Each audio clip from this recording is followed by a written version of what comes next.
الحمد لله نحمده ونستعينه ونستغفره ونؤمن به ونتوكل عليه ونعوذ بالله من شرور أنفسنا ومن سيئات أعمالنا من يهده الله فلا مضل له ومن يضلله فلا هادي له لا مثل له ولا مثال له ونشهد أن لا إله إلا الله وحده لا شريك له ونشهد أن سيدنا وسندنا وحبيبنا وحبيب ربنا وطبيب قلوبنا ومولانا محمدا عبده ورسوله صلى الله تعالى عليه وعلى آله وأصحابه وبارك وسلم تسليما كثيرا كثيرا مولاي صل وسلم دائما أبدا على حبيبك من زالت به العصور أما بعد فأعوذ بالله من الشيطان الرجيم بسم الله الرحمن الرحيم محمد رسول الله والذين معه أشداء على الكفار رحماء بينهم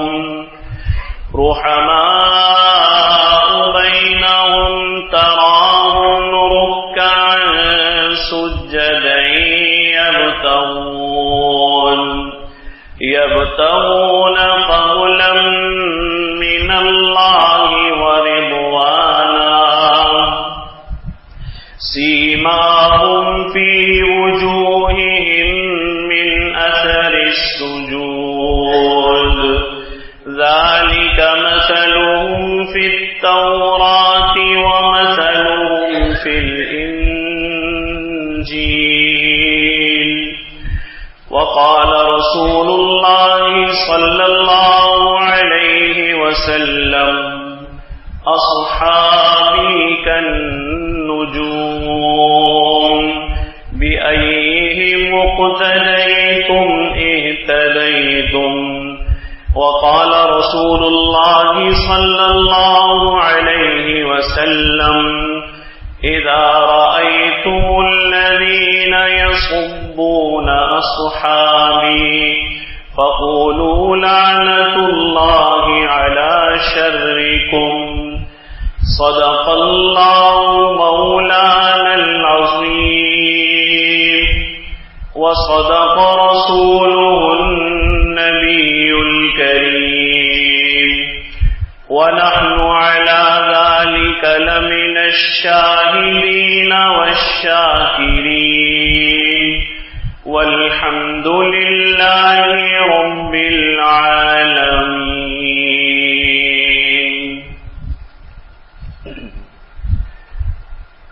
توفیق الہی اور اپنے بزرگان دین کی برکت سے آج کی اس مبارک مجلس میں قرآن مجید فرقان حمید کی ایک آیت مبارکہ تلاوت کرنے کی سعادت حاصل ہوئی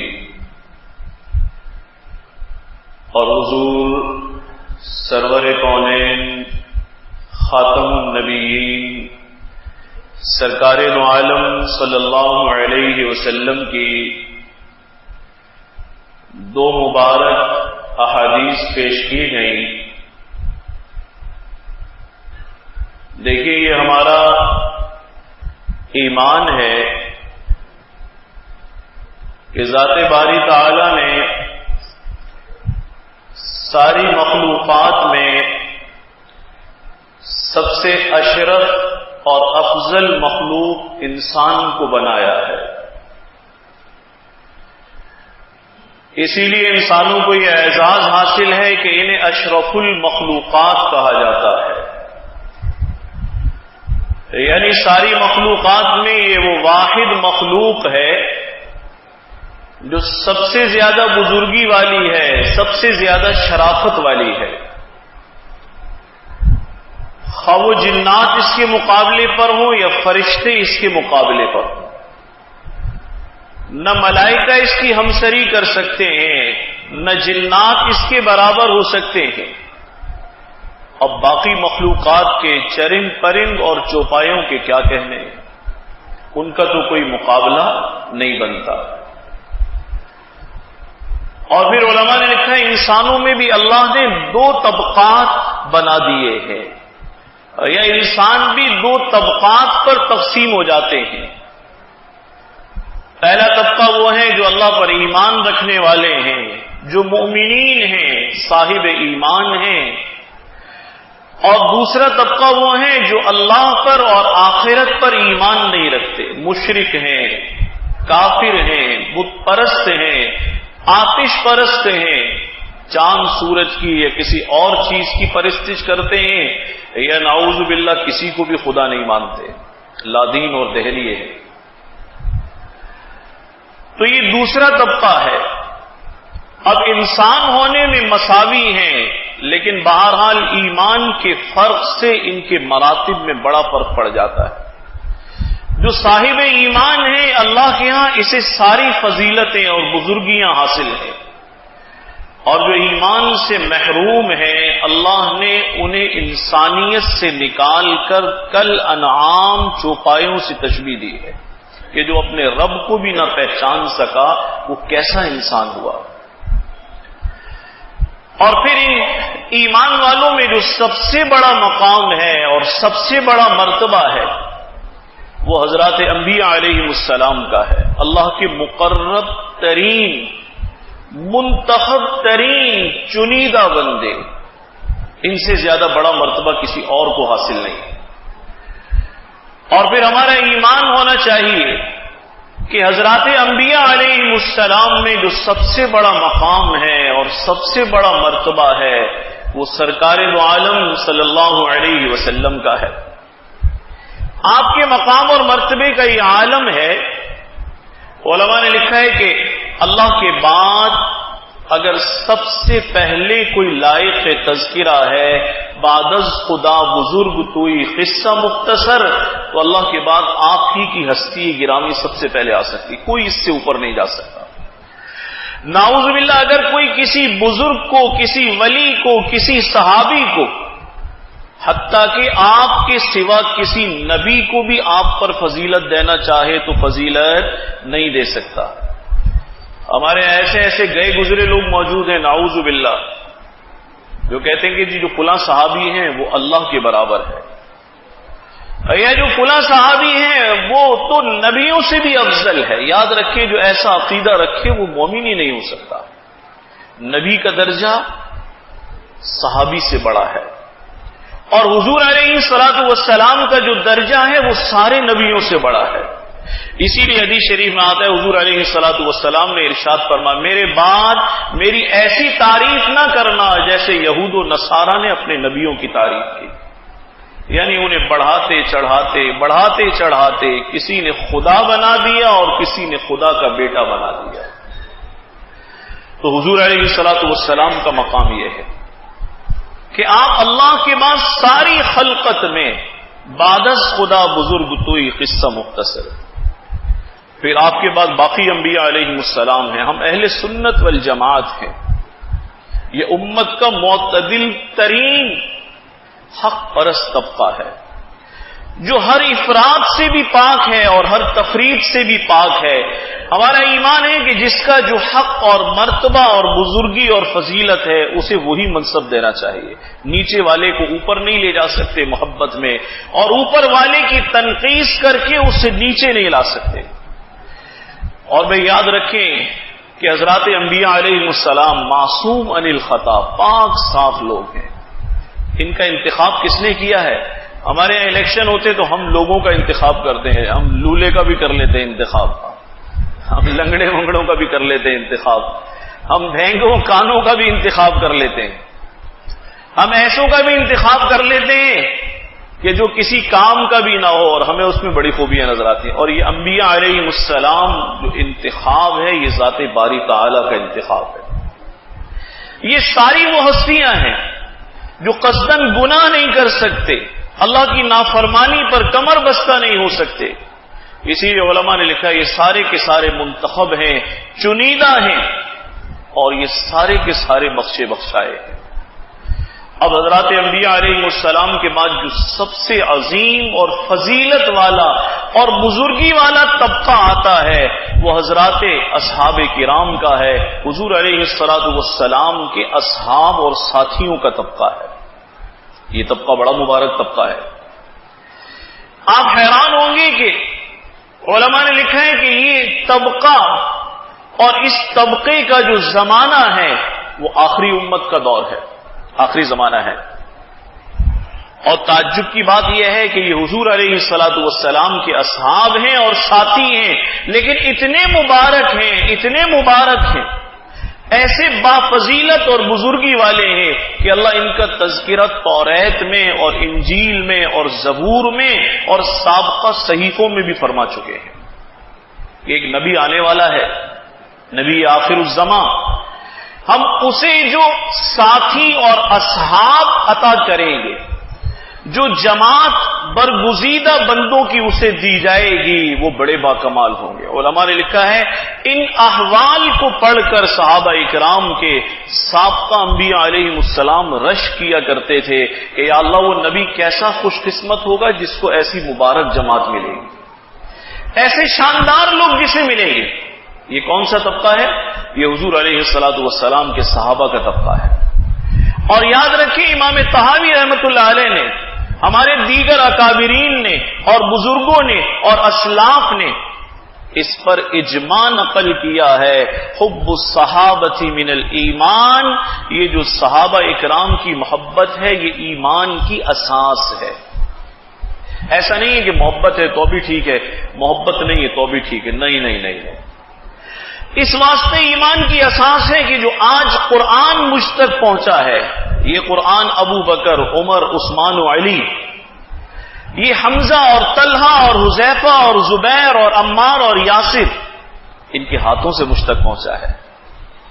اور یہ حدیث جو مجھ تک پہنچی ہے اس کے راوی کون ہیں؟ کبھی حضرت ابو بکر ہیں، کبھی علی ہیں، کبھی عمر ہیں، کبھی ابو ہریرہ ہیں، کبھی بلال ہیں، کبھی صہیب ہیں، کبھی عمار ہیں، کبھی طلحہ ہیں، کبھی یاسر ہیں، کبھی کوئی ہے، کبھی کوئی ہے۔ یہ لاکھوں حدیثیں ہم تک پہنچی ہیں۔ یہ حدیثوں کو پہنچانے والے بھی کون ہیں؟ یہی حضرات اصحاب کرام ہیں۔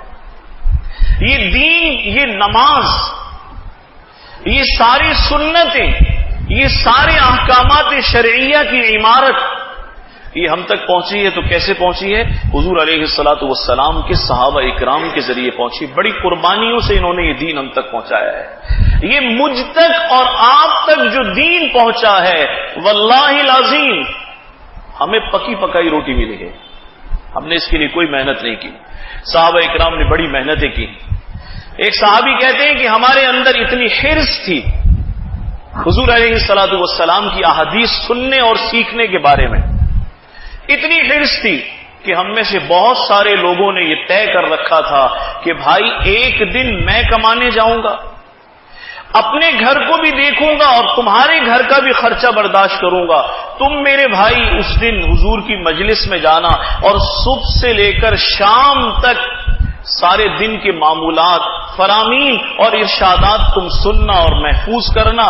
گھر کا خرچہ میں اٹھاؤں گا، آ کر وہ ساری باتیں مجھے بھی سنا دینا. اب اگلے دن یہ جاتے تھے اور اس بھائی کو بھیجتے تھے.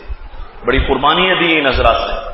صحابہ اکرام میں اصحاب صفہ ہیں جن کی قربانیاں یہ ہیں. حضرت ابو ہریرہ رضی اللہ تعالیٰ عنہ فرماتے ہیں کچا مٹی کا ٹیلا، یہ جو صفہ چبوترا ہے، مسجد نبوی کی اخیر کی طرف ایک ٹیلا سا ہوتا تھا، چبوترا کہتے تھے اسے.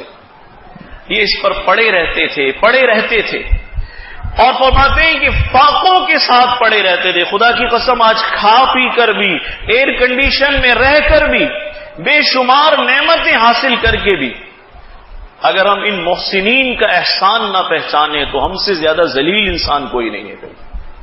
حضرت ابو ہریرہ فرماتے ہیں یہی حضرت بلال کی حالت، یہی سلمان فارسی کی حالت. وہ سلمان فارسی جس کے بارے میں آتا 250 سال عمر ہوئی ان کی. یہی انس بن مالک کی حالت، وہ انس بن مالک جن کی عمر 120 سال سے متجاوز تھی. حضور علیہ الصلوۃ والسلام کی دعا کی بات کہتے ہیں ہماری حالت یہ ہوتی تھی 8-8 دن ہمیں کھانے کو ہی نہیں ملتا تھا. ہم صفہ پر پڑے رہتے تھے اور اس لالچ میں پڑے رہتے تھے پتہ نہیں کب حضور کی لب کشائی ہو، کب حضور علیہ الصلوۃ والسلام کوئی بات فرمائے، کوئی بات ہم سے رہ نہ جائے. یہ دین اس طرح یہاں تک پہنچا ہے اور اتنی چھان پھٹک کی ہے صحابہ اکرام نے. ایک صحابی کو پتہ چلا کہ حضور علیہ الصلوۃ والسلام نے ایک بات فرمائی ہے اور وہ بات فلاں ساتھی نے سنی ہے لیکن انہوں نے نہیں سنی تھی اللہ کے نبی سے. اور پتہ چلا کہ وہ جو میرے ساتھی صحابی ہیں وہ ہجرت کر کے شام چلے گئے، دمشق چلے گئے. جب فتوحات کا سلسلہ شروع ہوا تو پھر صحابہ اکرام آہستہ آہستہ کوئی فلسطین چلا گیا، کوئی یمن چلا گیا، ساری دنیا میں پھیل گئے. آپ کے سکھر تک پہنچ گئے نہیں پہنچے؟ آپ کا سکھر تو حضور بہت پیچھے چائنا تک پہنچ گئے، گوانگزو تک پہنچ گئے. اتنے دور دور یہ حضرات آ گئے. تو پتہ چلے کہ وہ شام چلے گئے ہیں. اب حدیث سن لی، صحیح واسطے سے سن لی، لیکن خیال آیا کہ تصدیق تو کر لوں کہ یہ فرمان انہوں نے سرکار دو عالم صلی اللہ علیہ وسلم سے سنا تھا یا نہیں سنا تھا. مدینے سے سفر کیا. آج جو زمانے صحابہ پر دراز ہیں، خدا کی قسم ان کا ایمان سے کوئی واسطہ نہیں. ایسے لوگوں کی بات سننے سے اپنے آپ کو بچائیں. آپ یقین جانیں اگر ہمارے باپ کا کوئی مخالف ہو، آپ کے بھائی کا کوئی مخالف ہو، آپ کے بیٹے کا کوئی مخالف ہو، آپ کی تجارت کا کوئی مخالف ہو، آپ کہتے ہیں بھائی اس کی بات ہی نہیں سنیں گے. ہم کیوں نہیں سنتے؟ کیا انسان نہیں ہے وہ؟ آپ اپنے لیے اتنی نفرت رکھتے ہیں، اتنی عداوت رکھتے ہیں، تو حضور اور حضور کے اصحاب کے لیے اتنی محبت تو ہونی چاہیے کہ ایسے گند کو سننے کے لیے ہمارے پاس وقت ہی نہ ہو. وہ صحابی مدینہ الرسول سے چلے اور مسلسل سفر ہے. معلوم ہے کتنے دن کا سفر تھا؟ اونٹ یا دیگر جو یہ گھوڑے گدے خچر چلتے تھے. لکھا تیز سواری ہو تو 18 سے 20 دن، درمیانی سواری ہو تو 25 سے 27 دن یا مہینہ لگتا تھا. یہ وہاں سے چلے، گرمی کا زمانہ ہے. اس صحابی رسول کے دروازے پر پہنچ گئے جس نے وہ حدیث براہ راست سرکار دو عالم صلی اللہ علیہ وسلم سے سنی تھی. اور دوپہر کا وقت کا خیال آیا قیلولے کا وقت اٹھانا نہیں چاہیے. کیسے لحاظ والے، کیسے دین کی سمجھ رکھنے والے. اب وہ سواری سے اترے، تھکے ہارے تھے، دروازے کے پاس ہی بیٹھ گئے اور آنکھ لگ گئی. جب ان صحابی کے اٹھنے کا وقت آیا، وہ تیار ہو کر باہر نکلے نماز کے لیے، تو دیکھا او ہو یہ تو میرے بڑے پیارے ساتھی آئے ہیں. انہیں اٹھایا دونوں ہاتھوں سے اور گلے لگایا اور پوچھا کہ آپ کب تشریف لائے؟ تو انہوں نے کہا میں ابھی کچھ وقت چند گھنٹے پہلے پہنچا ہوں. کہا غضب کیا آپ نے، مجھے اٹھایا نہیں. فرمانے لگے نہیں آپ کے قیلولے اور آرام کا وقت تھا.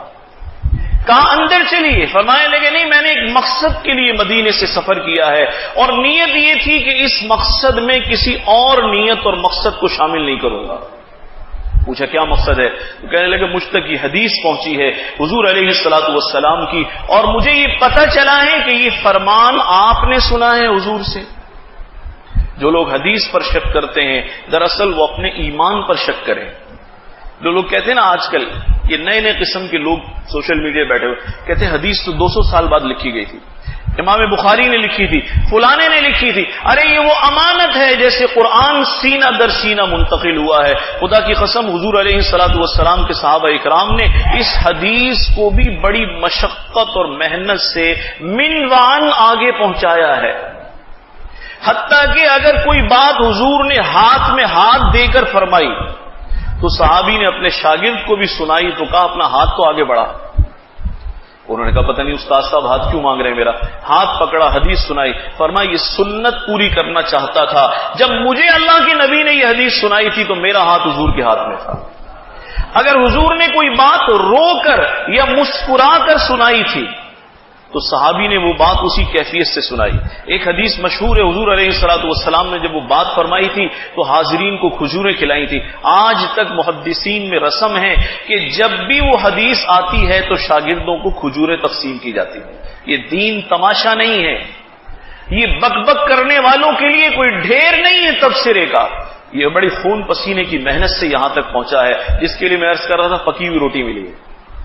پکی ہوئی روٹی ملی نا، پیٹ بھرے ہوئے ہیں، اس لیے اس کی قدر نہیں ہے. تو کہا کہ کیا آپ نے یہ حدیث سنی ہے؟ کہنے لگے ہاں میں نے سنی ہے حدیث. تو مجھے ذرا سنا دیجئے حضور سے آپ نے کیسے سنی تھی. انہوں نے وہ حدیث سنائی، دروازے پر دہلیز پر کھڑے کھڑے حدیث سنی اور پھر اس کے بعد فرمانے لگے میرے بھائی مجھے اجازت دینا، اب میں یہاں دمشق میں ٹھہروں گا نہیں، اس لیے کہ میری نیت میں دوسری نیت شامل نہ ہو جائے. وہ روکتے رہ گئے، یہ سواری پر سوار ہوئے اور سیدھا مدینے کی جانب پھر سفر شروع کر دیا. یہ کون ہے؟ یہ صحابہ اکرام. یہ وہ طبقہ ہے جس کے بارے میں حضور علیہ الصلوۃ والسلام کے اصحاب کرام کا طبقہ وہ طبقہ ہے جس کے بارے میں اللہ نے ایک عجیب اعلان فرمایا ہے. آپ نے تو اعلان فرمائے ہیں بہت سارے. آپ نے تو یہ بھی فرمایا ہے اصحابی کن نجوم بأیہم اقتدیتم اہتدیتم. میرے صحابہ سارے نجوم ہدایت ہیں، سارے کے سارے نجوم ہدایت ہیں، اور ایسے نجوم ہدایت ہیں جس کا دامن تم تھام لوگے تم ہدایت یافتہ ہو جاؤ گے. تمہارا کام بن جائے گا، تمہارا کام بن جائے گا. لیکن اللہ نے ایک عجیب اعزاز انہیں عطا فرمایا ہے، ایک عجیب فضیلت اللہ نے اس طبقے کو عطا فرمائی ہے. دیکھیے جب تک ہم مر نہ جائیں ہمیں پتہ نہیں ہم ایمان سلامت لے گئے یا نہیں لے گئے. ہم میں سے کوئی دعویٰ نہیں کر سکتا، کتنا بڑا شیخ الاسلام ہو، شیخ الحدیث ہو، عالم ہو، متقی ہو، عابد ہو، پرہیزگار ہو، ہم میں سے کوئی ایک لمحے کے لیے دعویٰ نہیں کر سکتا کہ میں بخشا ہے. پتہ نہیں ایمان پر موت آتی ہے، پتہ نہیں نفاق پر موت آتی ہے، شرک پر موت آتی ہے، نامعلوم کسی گناہ پر، زنا پر، بدکاری پر، حرام خوری پر، نامعلوم کس چیز پر موت آتی ہے. جب تک ہم مر نہ جائیں ہمیں پتہ نہیں، اور مر کر بھی ابھی معاملہ حل نہیں ہوا. جب تک وزن اعمال نہ ہو جائے کہ آپ اصحاب الیمین میں ہیں یا اصحاب الشمال میں ہیں، جب تک نامہ اعمال تقسیم نہ ہو جائیں ہم میں سے کوئی دعویٰ نہیں کر سکتا. اور جب تک ہم جنت میں نہ پہنچ جائیں ہمیں یہ اعزاز حاصل نہیں ہو سکتا جو اللہ نے حضرات صحابہ اکرام کو حضور کے ذریعے سے قرآن کی زبان سے دنیا میں عطا فرما دیا. وہ اعزاز کیا اعزاز ہے؟ بڑا عجیب اعزاز ہے. دیکھیے ایک اعزاز اہل جنت کو اللہ عطا فرمائیں گے حساب و کتاب سے، دنیا سے جانے کے بعد، عالم برزخ گزرنے کے بعد، میزان عمل کی منزل طے ہونے کے بعد، پل صراط عبور کرنے کے بعد، اعمال نامے ملنے کے بعد جنت میں پہنچ جائیں گے. تب پوچھا جائے گا کوئی بات، کوئی نعمت، کوئی چیز، کوئی وعدہ رہ تو نہیں گیا؟ اہل جنت سے اللہ فرمائیں گے، وہ کہیں گے جنت مل گئی، حوریں مل گئی، نعمتیں مل گئی، محلات مل گئے، کیا رہ گیا؟ تو میں نہیں، سوچ لو. روایت سے پتہ چلتا ہے یہ اہل علم کے پاس جائیں گے جنت میں اور اہل علم سے پوچھیں گے اللہ فرما رہے ہیں کچھ رہ تو نہیں گیا، کیا کوئی چیز رہ گئی ہے، کوئی بات رہ گئی ہے؟ اب وہ کہیں گے ہاں ایک چیز رہ گئی ہے، اللہ نے ابھی تک اپنی دائمی رضا کا ہمارے لیے اعلان نہیں فرمایا. اپنی دائمی رضا کا اعلان نہیں فرمایا، یعنی ابھی تک اللہ نے یہ نہیں فرمایا میں تم سے ہمیشہ کے لیے راضی ہوا، یہ تو ابھی تک نہیں فرمایا. اور جب تک یہ سرٹیفکیٹ نہ مل جائے ابھی تو کھٹکا باقی ہے. جب اللہ یہ فرما دیں گے کہ میں تم سے راضی ہمیشہ کے لیے ہو گیا اور تمہیں ہمیشہ کے لیے اپنی رضا اور جنت دے دی، تب تک ہم اس انعام کے ملے بغیر کیسے مطمئن ہو سکتے؟ اب انہیں خیال آ گیا، عرض کریں گے اللہ اپنی رضا کا اعلان تو فرمائیں۔ اس دن اللہ اپنی رضا کا اعلان فرمائیں گے، اے اہل جنت میں تم سے ہمیشہ کے لیے ایسا راضی ہو گیا، ایسا راضی ہو گیا، اب کبھی ناراض نہیں ہوگا۔ اب یہ اعلان علماء نے لکھا ہے ساری جنت کی نعمتوں پر بھی وزنی ہوگا۔ وہ کہیں گے کہ اللہ کی رضا کا جو اعلان آج ہمارے لیے ہوا ہے، اس سے بڑا تو کوئی انعام ہی نہیں تھا۔ آپ حیران ہوں گے، ایک طبقہ ایسا ہے جس کے لیے اللہ نے یہ اعلان دنیا میں فرما دیا ہے۔ وہ کون سا طبقہ ہے؟ رضی اللہ عنہم ورضوا عنہ، وہ صحابہ اکرام کا طبقہ ہے، وہ حضور علیہ الصلوۃ والسلام کے اصحاب کرام کی جماعت ہے۔ ان کے لیے اللہ نے دنیا میں فرما دیا کہ میں ان سے راضی ہو چکا، یعنی ان کا رب ان سے راضی ہو چکا، ورضوا عنہ، اور یہ اپنے رب سے راضی ہو چکے۔ اسی لیے حدیث شریف میں آتا حضور فرمایا کرتے تھے، لوگوں بہت خیال کرنا، میرے صحابہ کے بارے میں سوچ کر زبان کھولنا۔ علماء نے لکھا ہے حضور نے اتنی تاکید کیوں فرمائی؟ اپنے مقام کے لیے فرماتے کہ میرا بڑا خیال رکھنا، میری تعریف میں بڑا سوچ کر بات کرنا، میری تنقیس نہ کرنا، میرے مرتبے کا خیال رکھنا۔ آپ نے بے شمار احادیث ہیں، درجنوں روایات ہیں، قرآن کی آیات ہیں جن سے پتہ چلتا ہے، فرمائے گا صحابہ اکرام کے بارے میں بہت سوچ کر زبان کھولنا، بہت سوچ کر بات کرنا، اور ان کے بارے میں غیر محتاط گفتگو نہ کرنا۔ بعض روایات میں آتا ہے حضور نے فرمایا جسے دیکھو میرے صحابی کو گالی دیتا ہے، کہو تمہارے اوپر لعنت ہو خدا کی، لعنت اللہ علی شرکم۔ تو آپ نے فرمایا میرے صحابہ کے بارے میں سوچ کر بات کرنا۔ علماء نے لکھا ہے دراصل یہ سمجھانا چاہتے ہیں سرکار دو عالم صلی اللہ علیہ وسلم، امت کو یہ سبق دینا چاہتے ہیں، دیکھنا جو چیز تمہیں ساری زندگی کی ریاضت کے بعد، ایمان کے بعد، اعمال صالحہ کے بعد، قبر سے گزر کر، حشر سے گزر کر، اور اعمال نامے ملنے کے بعد، میزان عمل عبور کرنے کے بعد، پل صراط سے عبور ہونے کے بعد جو چیز تمہیں اتنے عرصے میں ملے گی، ان کا مقام یہ ہے، ان کے بارے میں محتاط رہنا، میرا رب ان سے ابھی راضی ہو چکا ہے۔ یہ محتاط ہونے کی وجہ ہے۔ آج کل لوگ کہتے ہیں جی ان کی لڑائیاں بھی ہوئی تھیں، ان کے آپس میں اختلافات ہوئے تھے، ان کی جنگیں ہوئی تھیں۔ اگر آپ اہل سنت والجماعت ہیں، اور یاد رکھیں کہ جو ناجی فرقہ ہے، ناجی طبقہ ہے، یہ 1400 سال سے، میں اس لیے نہیں کہتا کہ میں اہل سنت میں سے ہوں، میں اہل سنت والجماعت میں سے ہوں، نہیں، ساری امت کا اتفاق ہے کہ جو صحیح ترین عقائد اور نظریات رکھنے والا طبقہ ہے وہ 1400 سال سے اہل سنہ والجماعت، وہ یہی طبقہ ہے۔ تو بھائی یاد رکھیں یہ جو صحابہ اکرام کے بارے میں ہمارا نظریہ ہے کہ ان کا ادب کرنا چاہیے، ان کا احترام کرنا چاہیے، یہ ناجی طبقہ ہے، انشاءاللہ نجات یہی پائے گا۔ ہمارے یہاں تصور نہیں ہے کسی صحابی کے بارے میں بے ادبی کرنے کا۔ لوگ کہتے ہیں آپس میں لڑائیاں بھی ہوئی، اختلاف بھی ہوئے، حضرت علی اور حضرت امیر معاویہ کی لڑائی بھی ہوئی، فلاں صحابی کی فلاں سے ہوئی، حضرت عائشہ صدیقہ سے بھی ہوئی، اس سے بھی ہوئی، اس سے بھی ہوئی۔ میرے بھائی ایک بات یاد رکھنا، عبداللہ ابن مبارک رحمت اللہ علیہ کے پاس ایک شخص آیا جو کپڑے رنگتا تھا، یا بعض حضرات نے لکھا دھوبی تھا وہ، اور وہ کہنے لگا حضرت ایک بات تو بتائیں، یہ سوال جو میں عرض کر رہا ہوں یہ بہت سارے لوگوں کو انشاءاللہ بات سمجھانے کے لیے کافی ہوگا، ابن مبارک کی بات جو سنانے لگا۔ کہا حضرت ایک بڑا اہم سوال پوچھنا ہے۔ فرمایا کیا سوال پوچھنا ہے؟ کہا یہ بتائیں حضرت علی حق پر تھے یا امیر معاویہ حق پر تھے؟ تو عبداللہ ابن مبارک کے استاذ ہیں امام بخاری رحمت اللہ علیہ کے، ابن مبارک استاذ ہیں امام بخاری رحمت اللہ علیہ کے۔ ابن مبارک نے فرمایا تو کرتا کیا ہے؟ اس نے کہا دھوبی ہوں۔ فرمایا تو کپڑے دھویا کر، یقین سے کہتا ہوں قیامت کے دن اللہ تجھ سے یہ فیصلہ نہیں کرائیں گے۔ فرمایا دو کپڑے دھو اپنے، تو بدبخت اپنے ایمان کو بچا، کیا تیری وہ حیثیت ہے کہ تو علی اور معاویہ کے درمیان فیصلے کرائے؟ اور آج میں پوچھتا ہوں اپنے آپ سے بھی مخاطب کر کے، اپنے کو بھی اور آپ کو بھی، ہماری حیثیت ہے کہ ہم سوشل میڈیا پہ فیصلے کریں کہ یہ حق پر تھا یا وہ حق پر تھا؟ وہ نظریات موجود ہیں کون حق پر تھا، لیکن اہل سنت والجماعت نے ادب کی تعلیم دی ہے، کسی بھی صحابی کا ذکر آئے سر جھکا دے، آپ بھی میرے امام ہیں، آپ بھی میرے امام ہیں، آپ بھی سردار ہیں۔ ارے غلام تو غلام رہتا ہے، وہ کسی کے آگے سر نہیں اٹھا سکتا۔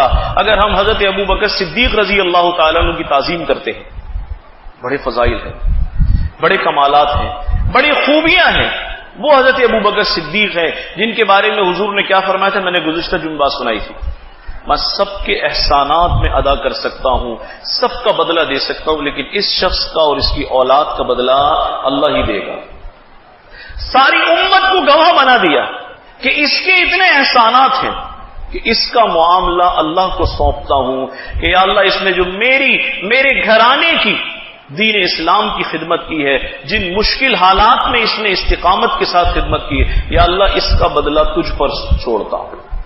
جب حضرت ابو بکر کا احترام کرتے ہیں، حضرت عثمان اور علی کا احترام کرتے ہیں، حضرت عمر کی کتنی خدمات ہیں، 22.5 لاکھ مربع میل کے حاکم ہیں، تو بھائی جیسے یہ سب حضرات لائق احترام ہیں، ایسی حضرت امیر معاویہ رضی اللہ تعالیٰ عنہ 65 لاکھ مربع میل کے حاکم ہیں، بہت زیادہ فتوحات ہیں ان کے زمانے میں بھی۔ ہمیں حق نہیں ہے، بس ایک اصول یاد رکھیں ہر صحابی کے معاملے میں کہ اللہ رب العزت نے جب فرما دیا میں ان سے راضی اور یہ مجھ سے راضی، اور اہل سنت کا ایک ضابطہ ہے، ایک نظریہ ہے جسے دل کی تختی پر نقش کر لیں، الصحابۃ کلھم عدول، سارے صحابہ حق پر تھے۔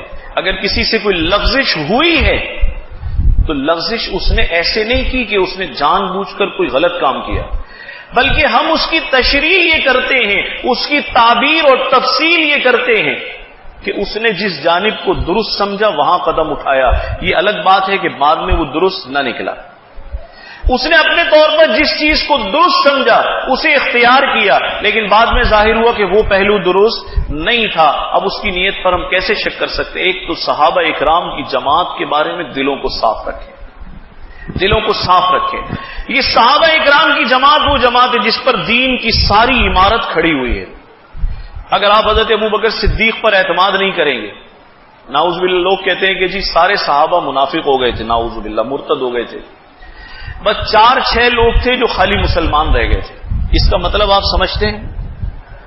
اگر کوئی بھی مسلمان نہیں رہا، سب کے سب بے اعتبار ہو گئے، تو پھر کسی سے نماز کی روایت ہے، کسی سے روزے کی روایت ہے، بخاری شریف میں بھی انہی کی روایات ہیں، قرآن بھی انہی کے ہاتھوں سے پہنچا ہے۔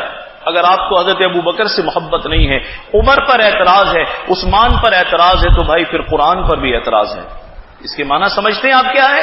اس کے معنی یہ ہے کہ پھر انہوں نے قرآن میں بھی گڑبڑ کی ہوگی، پھر نماز بھی صحیح نہیں پہنچی ہوگی، پھر روزہ بھی مشکوک ہے، پھر تراویح بھی مشکوک ہے، پھر زکوٰۃ اور حج کے احکامات بھی، پھر تجارت کے احکامات بھی، ساری کی ساری شریعت مشکوک ہو جاتی ہے اگر آپ یہ کہنا شروع کر دیتے ہیں کہ ہمیں اس طبقے پر اعتماد نہیں ہے۔ پوری عمارت کو گرانے والی بات ہے، ساری کی ساری عمارت گر جائے گی۔ اسی لیے علماء نے لکھا ہے، حضور علیہ الصلوۃ والسلام نے بڑی تاکید فرمائی ہے، اور بدقسمتی ہمارے ہاں یہ ہے، بدقسمتی ہمارے ہاں یہ ہے کہ ایک مخصوص طبقے نے ایک عرصے سے، اللہ معاف فرمائے، اللہ ہدایت دے یا اللہ ہلاک فرمائے، ایک مخصوص طبقے نے کھیل بنا لیا ہے کہ بڑے بڑے صحابہ اکرام کے بارے میں زبان کھول رہے ہیں، اطمینان سے لان تان کر رہے ہیں۔ مجھے تو کبھی کبھی حیرت ہوتی ہے کہ بھائی آپ کورونا میں سارے ملک کی مسجدیں بند کرا سکتے ہیں، آپ طاقت کے ساتھ بازار بند کرا سکتے ہیں، تو آپ ایک شخص کی گندی زبان نہیں بند کرا سکتے؟ بھائی کہاں ہیں آپ کی فورسز، کہاں ہیں آپ کے ادارے؟ تماشا آپ نے بنا دیا ملک کو، قوم کو، مذہب کو، ملت کو، کہ اگر اس ملک میں ایک سیاستدان کی عزت تو بڑی محفوظ ہے۔ بھائی اب کوئی دے خان صاحب کو گالی تو لاکھوں سپورٹر سڑکوں پر آ جائیں گے، ابھی آ جائیں گے یا نہیں آ جائیں گے؟ کہیں گے جی خان صاحب کو گالی دے دیے، خان صاحب کو گالی دے دیے، حالانکہ ابو بکر کی جوتی پر ایسے اربوں خان قربان کیے جا سکتے ہیں یا نہیں؟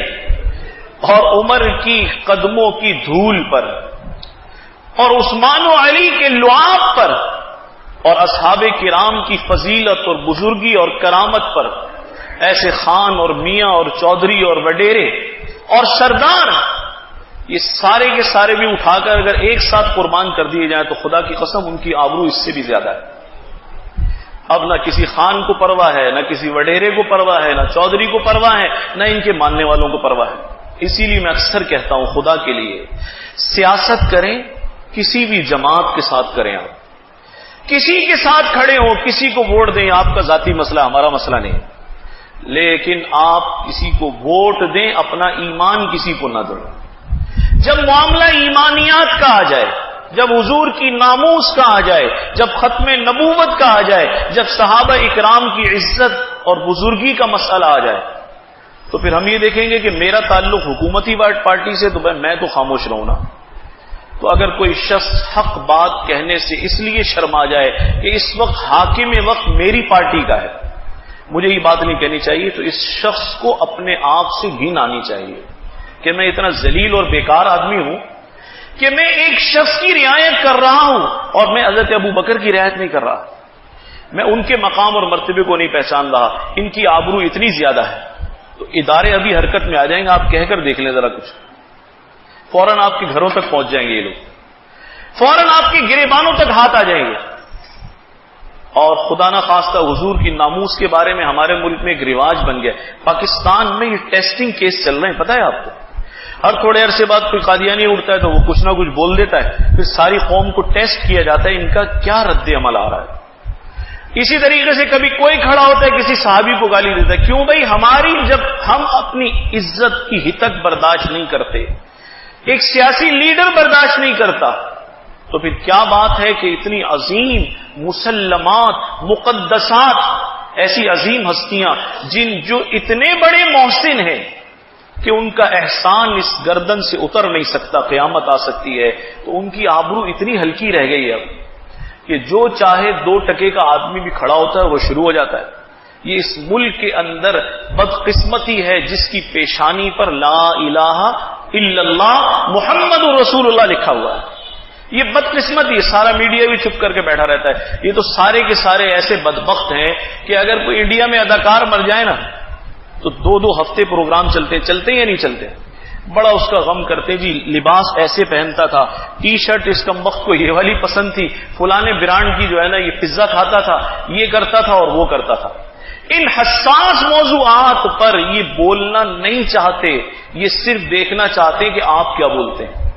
اس لیے خدا کے لیے یہ ایمانیات سے جڑی ہوئی چیزیں، سیاست سے جڑی ہوئی چیزیں نہیں ہیں، اور ایمان کا تقاضا یہ ہے کہ نہ ہم قرآن کو چھوڑ سکتے، نہ اللہ کو چھوڑ سکتے، نہ اللہ کے نبی کی ناموس پر سودا کر سکتے۔ اور خدا کی قسم ہم بڑے گناہگار ہیں، ہمارے پلے میں کچھ بھی نہیں، ہمارا وجود گناہوں سے بھرا ہوا ہے، غفلتوں سے، نامعلوم کیسی کیسی کوتاہیوں سے۔ لیکن میں آپ کو ایک بات عرض کر دوں، اگر آپ چاہتے ہیں کہ کل قیامت کے دن حوض کوثر پر شافع محشر کے حضور پیاس کے عالم میں سوا نیزے پر جب سورج ہو اور زبانیں لٹک کر ناف اور گھٹنوں تک پہنچ رہی ہوں، اگر آپ چاہتے ہیں جامع کوثر ملے تو ختم نبوت پر، ناموس رسالت پر، صحابہ کی عظمت پر کبھی بھی سودا نہ ہونے دیں۔ یہ دنیا اور اس کی دولت اور یہ مال اور یہ عہدے اور یہ منصب اور یہ سیاسی تعلق، خدا کی قسم یہ سب یہیں رہ جائے گا۔ آپ کتنے بڑے سیاستدان ہو، جب لوگ مٹی پھینکیں گے نا قبر پر، اس کے بعد کوئی بھی نہیں دیکھے گا آپ۔ میں نے تجزیہ کیا ہے، لوگوں کو بہت دفنایا ہے، جنازے پڑھائے ہیں، اور لوگوں ہی سے سارا دن تعلق ہے، اٹھنا بیٹھنا انہی میں ہے۔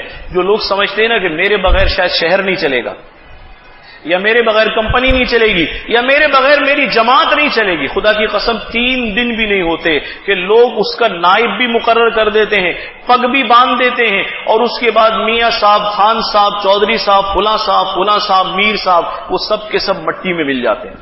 اگر آپ چاہتے ہیں کہ کل قیامت کے دن آبرو مند ہو کر اٹھے، تو قیامت کے دن کی آبرو اور ساری عزتیں کس کے لیے؟ اللہ کے لیے ہیں، اور اللہ کے رسول کے لیے ہیں، اور صحابہ اکرام کی جماعت کے لیے۔ وہ کیسا منظر ہوگا؟ حضور علیہ الصلوۃ والسلام نے ارشاد فرمایا جب قیامت آئے گی، فرمایا میں ابو بکر اور عمر ہم زندگی میں بھی ساتھ رہے اور قبر میں بھی ساتھ ہیں، اور فرمایا جب قیامت آئے گی تو سب سے پہلا میں انسان ہوں گا جو اپنی قبر سے نکلے گا، اور شان یہ ہوگی کہ دائیں ابو بکر ہوں گے اور بائیں عمر ہوں گے۔ آپ ہٹا لو بھائی ان کو، آپ ہٹا لو۔ آپ برا کہہ سکتے ہیں آپ گالی دے سکتے ہیں، آپ اختلاف کر سکتے ہیں، لیکن آپ کسی کا انتخاب نہیں کر سکتے۔ انتخاب اللہ نے ان کا کیا ہے، اللہ نے جوڑ دیا ہے۔ فرمایا میں اس شان سے اٹھوں گا کہ دائیں جانب ابو بکر اور بائیں جانب عمر، اور ساتھ میں حضرت عیسیٰ علیہ السلام ہوں گے جو میرے روزے سے نکلیں گے۔ اب بتائیے اگر کسی کو ان سے بھی بیر ہو تو وہ مسلمان تو خیر کس قسم کا ہے، کس قماش کا ہے، ان محسنین پر بھی اگر کسی کو اعتراض ہو تو انسان کہلانے کے بھی قابل نہیں ہے ہمارے اندر۔